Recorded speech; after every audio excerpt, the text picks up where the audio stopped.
नमस्कार. आज सर्वप्रथम तुम्हा सर्वांना जागतिक महिला दिनाच्या हार्दिक शुभेच्छा. मी स्त्री जन्म ही तुझी कहाणी या विषयावर बोलणार आहे.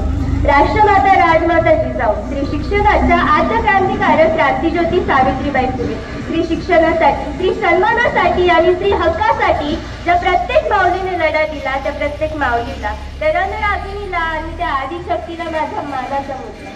अहो, झोपेचं सोंग घेतलेल्यांना उठवावं कसं आणि बहिरेपणाचं ढोंग घेतलेल्यांना सुनवावं कसं?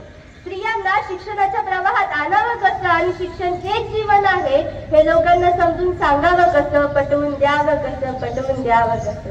खरंच आज आपला देश, आज आपला समाज खूप प्रगती करत आहे, प्रगतीच्या वाटचालीत आहे. तरीही आजच्या काळात स्त्रियांना जितकं महत्वाचं स्थान मिळायला हवं तितकं महत्वाचं स्थान आज स्त्रियांना मिळत नाही.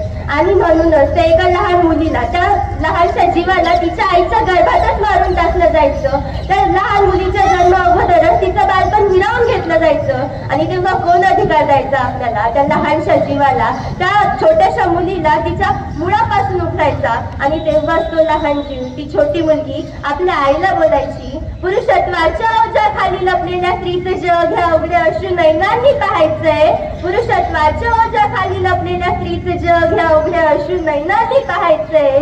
काळाच्या पडद्यावर रडू नको आई, अगं आई, काळाच्या पडद्यावर रडू नको आई. आता मला जगायचंय, आता मला जगायचंय.